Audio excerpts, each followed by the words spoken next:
Hey everybody, today we are going to discuss computers. That's right, whether it's purchasing a stock machine, buying something used, building your own, or having one custom built, there's a lot of options and it's kind of confusing. So on this episode of the All Around Growth podcast, I'd like to invite you to join me in the conversation as I share with you the what, the how, and the why regarding the decision that I made on my new computer and how I reached that over the past 12 months. So let's get right into it. Thank you for tuning into the show. Today is Friday, August 13th. 2021. This is episode number 172 of the show, and this show is intended to provide some insight and tools to building the lives and homesteads of our dreams. And in addition to everything I'm going to share with you today, I have links to the most helpful resources that I found and that I've used, with the exception of a couple that just came to mind. So I will see if I can update the notes after the fact, and hopefully that's of value to you. As always, if you have any questions about anything, you can always reach out to me at allaroundgrowth@gmail.com, or even better, join the community at t.me/allaroundgrowth.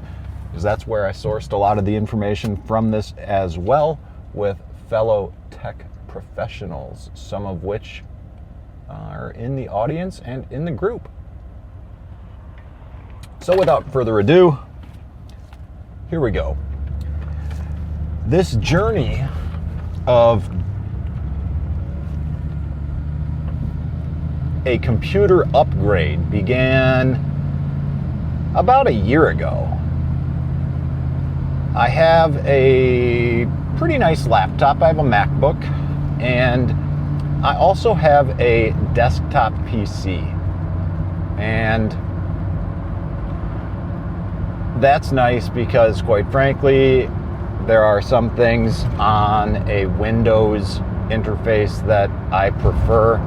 I've used it for the most part, and I couldn't really jump on board the MacBook train, although it is a nice machine and I use it for some things, and I'm glad I have it. But I wanted to upgrade my desktop, and after talking with a few people who had built a computer, it seemed like a really cool process and something that I was definitely interested in doing. And I learned all about it and basically obtained the build list from Hotep Jesus. And Hotep Jesus, oh, there's trees down all over the place. We had some pretty rough storms over the past couple of days. But when Hotep Jesus upgraded his computer, which was really more for a streaming setup, I used that as a baseline and a framework for the machine that I was going to build out. And I figured that although streaming wasn't really something on my radar at the current moment, video processing and editing, and I presumed a workstation like that would be more than adequate for my needs. So I started looking at options on how to build, and used PC Part Picker to put it all together and look at the compatibility, and that was great. That was very helpful.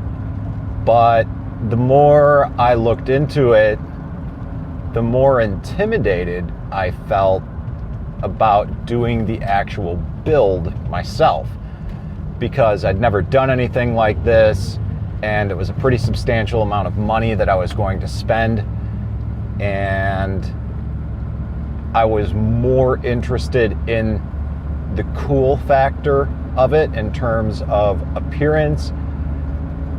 And moreover, I was more concerned about how it was going to operate and how I could actually use the machine so that I could be more effective in all of the things that I want to do involving tech, that is.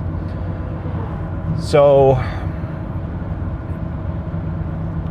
in looking and talking with, looking at all of these options and talking with people, I realized that there were options.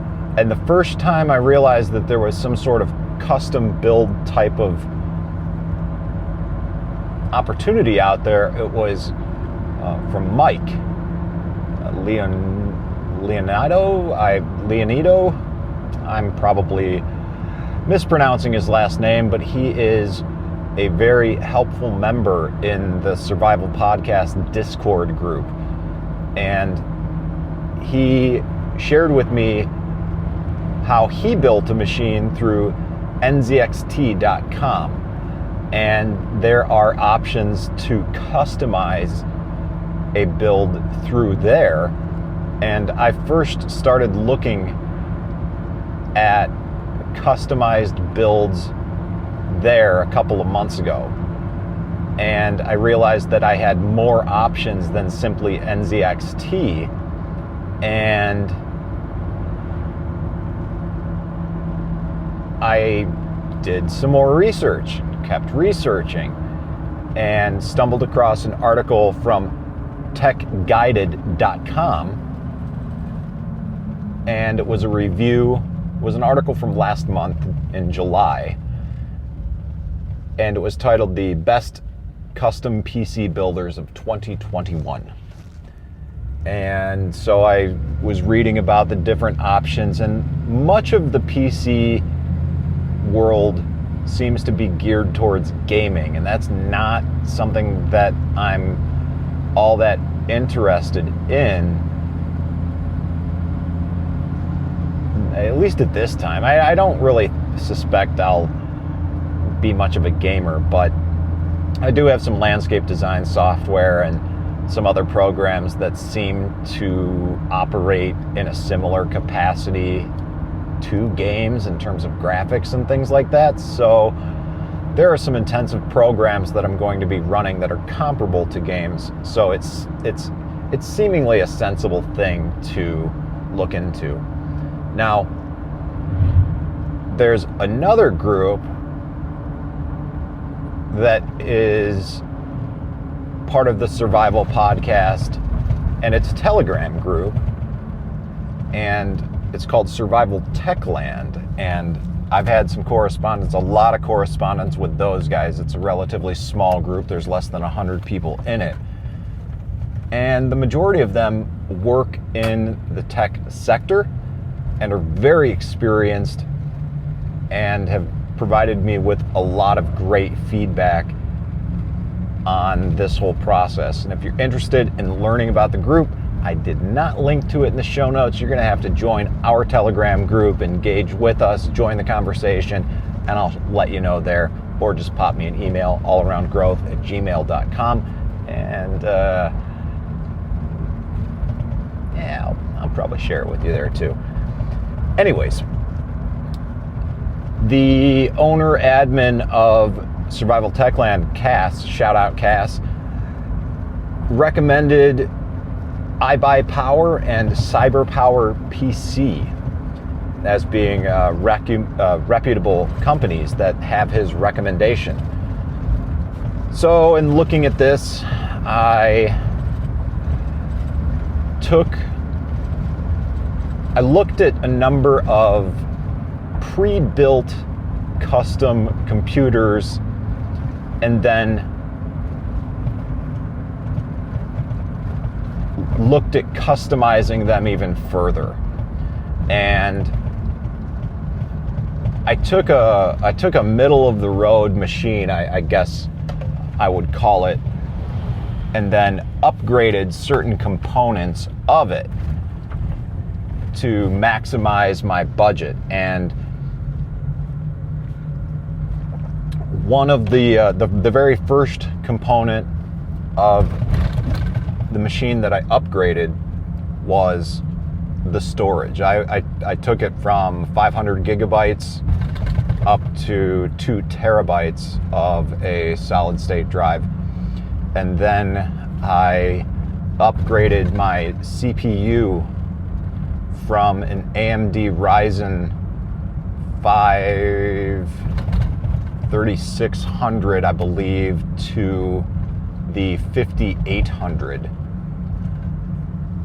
And that also required a little bit of an upgrade in the cooling system.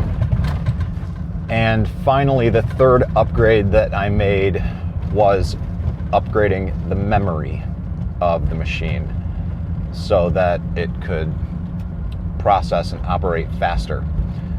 And I could be wrong on that, but that is my understanding based on iBUYPOWER and the descriptions in the various options that one could select for the components. So,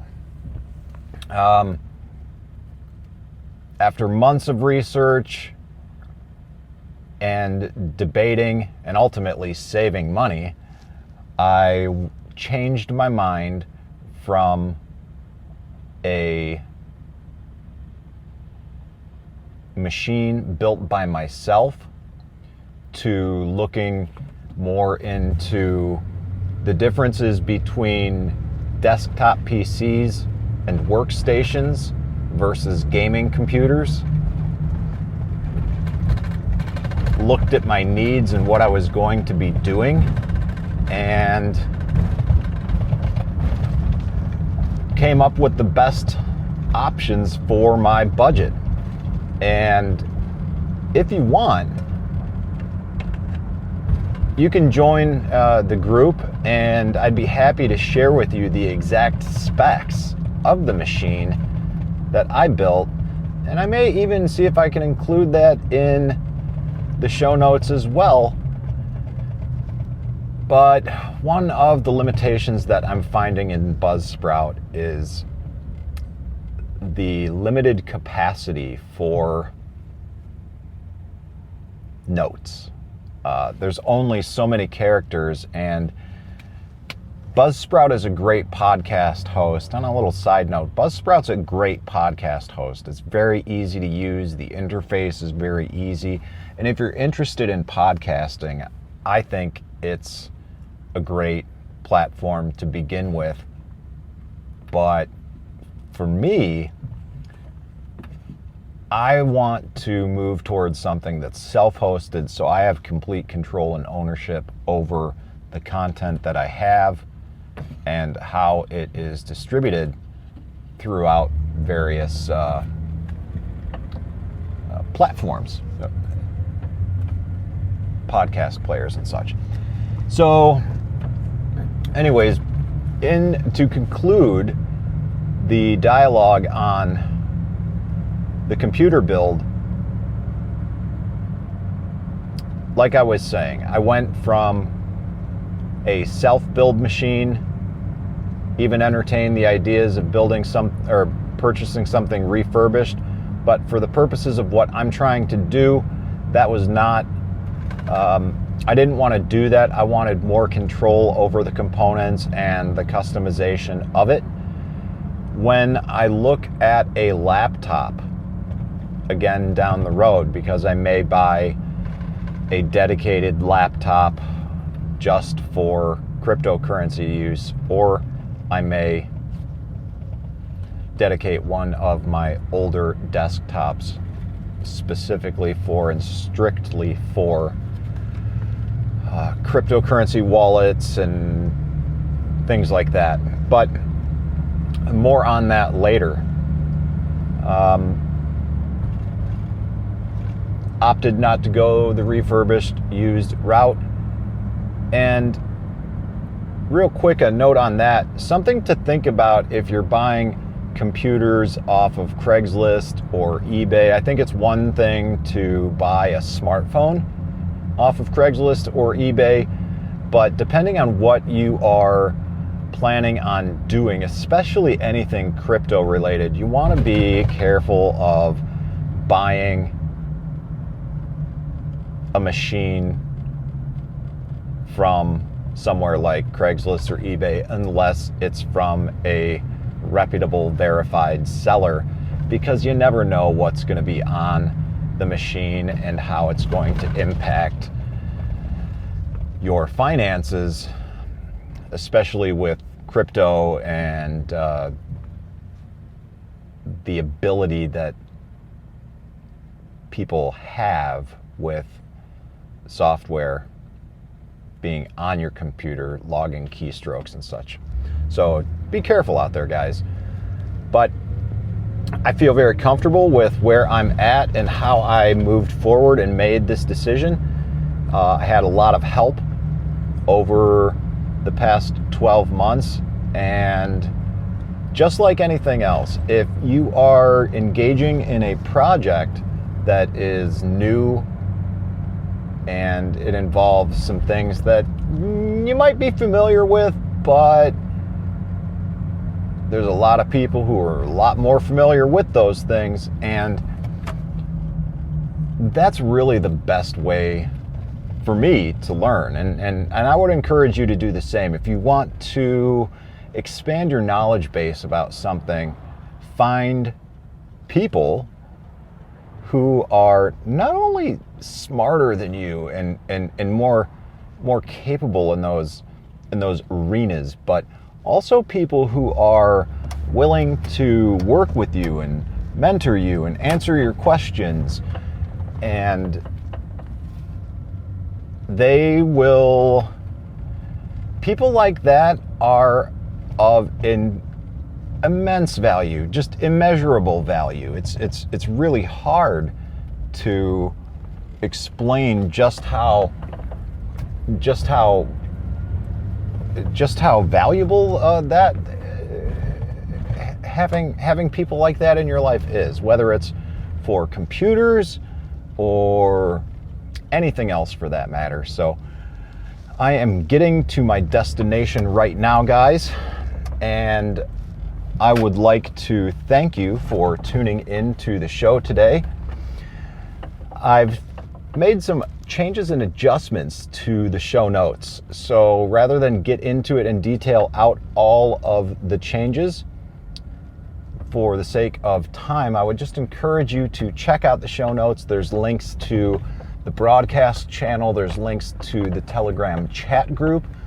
There's links to a short 1-minute instructional video on how to leave a rating and review. Easy for me to say. A rating and review in Apple Podcasts. And the reason why that's important is it really helps the algorithm and helps expose the podcast to a new audience. And that's important. And I hope you think so too. So I could really use your help in doing so. And if you haven't done so already, please consider doing so using the links in the show notes. If you're not an Apple podcast listener, that's fine. Just go ahead and give the show a rating on your podcast player of choice and spread the word by sharing the podcast on social media as well. There's links to all episodes in the show notes. Reach out to me, allaroundgrowth@gmail.com, or join the community at t.me/allaroundgrowth. I'd love to connect with you there. Look forward to seeing you there, and I look forward to seeing you on the next episode. This is Rob Kaiser, and thank you.